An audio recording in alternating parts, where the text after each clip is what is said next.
मेरा क्वेश्चन ये है कि जैसे मैं टीचिंग सेक्टर में हूँ, तो सर ये लगता है जैसे कभी-कभी हम क्लासेस में जाते हैं बच्चों को सिखाने के लिए, लेकिन बच्चे सीखना नहीं चाहते हैं। वो सर रील्स, इंस्टाग्राम, यूट्यूब और गेमिंग इन सब में बिज़ी हैं। सेम चीज़ होती है जैसे हमारे साथ। जैसे अभी लेटेस्ट में आपका एक वीडियो अपलोड हुआ एआई से जनरेटेड। तो हम लोगों ने देखा उसको और उसके बाद थोड़ा-सा अंदर से आग टाइप की आई।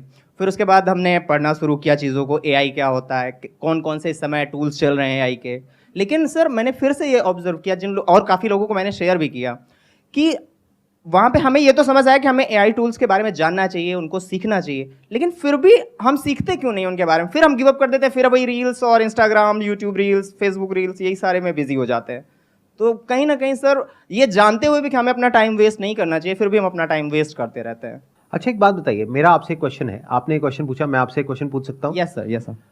मेरा आपसे एक क्वेश्चन है कि इस दुनिया में क्या आपको पता है कि 99% जो लोग होते हैं वो इतने सक्सेसफुल नहीं हो पाते हैं अपनी लाइफ में। Yes sir. और जो 1% या उससे भी कम, मान लो 0.1% या 0.01% ऑफ द वर्ल्ड्स पॉपुलेशन, वो कुछ कमाल का कर पाते हैं। Yes sir. तो ऐसा क्यों होता है? क्या डिफरेंस होता है उन लोगों में? सर वो फोकस रखते हैं अपने काम पे और डिस्ट्रैक्शन से बचते हैं। आपको क्या लगता है कि जो लोग ऐसे हैं जो कुछ कमाल का कर रहे हैं दुनिया में, फॉर एग्जांपल इलॉन मस्क हैं, उनकी लाइफ में अगर वो डिस्ट्रैक्ट होना चाहें तो क्या डिस्ट्रैक्शंस की कमी है? बिल्कुल, बहुत सारे डिस्ट्रैक्शन। जितनी आपके पास में है डिस्ट्रैक्शंस, जिसको भी आप डिस्ट्रैक्शंस बोलते हो, जी। उससे ज्यादा ऑप्शंस है उनके पास में या कम है? ज़्यादा। तो वो जो चाहे वो कर सकते हैं। बिल्कुल सर। यानी जो आपकी वाइल्डेस्ट फैंटेसीज हैं, उससे कहीं जो आप घर में बैठ करके रात को इमेजिन करते हो, वो चाहे तो एक्चुअल में वो सब पूरी कर सकते हैं। आप समझ रहे हो मेरी बात? Yes sir, yes sir. तो डिस्ट्रैक्शंस उनके पास आपसे बहुत ज्यादा है। फोकस कहां से आ रहा है उनके पास में? उनके पास में तो वो सब कुछ है जो उनको चाहिए, उससे बहुत ज्यादा है। तो ये फोकस कहां से आ रहा है? एक मिनट, ये इंपॉर्टेंट क्वेश्चंस हैं। बोलो मत, सुनो आराम से, ठंडे दिमाग से। यही हमारी प्रॉब्लम है, बहुत जल्दी बोलते हैं, इसीलिए डीपली कभी समझ नहीं पाते, इसीलिए हमारी लाइफ में एक्चुअल में कोई चेंज नहीं आता है। बट ऊपर ऊपर लेवल से सुन लेते हैं, हाँ सर बहुत बढ़िया बोल रहे हो, बहुत बढ़िया बोल रहे हो, बहुत अच्छा लग रहा है सर, तालियां बजाई। उसके बाद में घर गए, वही किया जो कर रहे थे, कोई फर्क नहीं आया।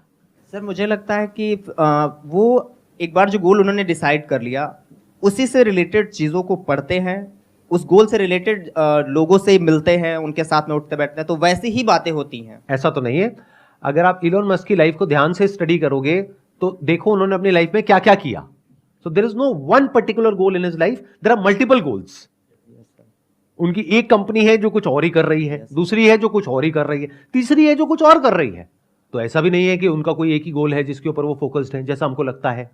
जैसे सर आपने पूछा कि उनका क्या गोल होता है जो अपना काम के प्रति हमेशा एक्टिव रहते हैं और वो डिस्ट्रैक्ट नहीं होते, तो उनको एक मतलब माइंड में ये रहता है कि दुनिया को कुछ प्रॉब्लम सॉल्व करके देना है, दुनिया को कुछ टेक्नोलॉजी देना है, दुनिया कुछ ऐसा कुछ दे के जाना है कि आने वाला जनरेशन को ऑटोमेटिक वो करते जाते हैं।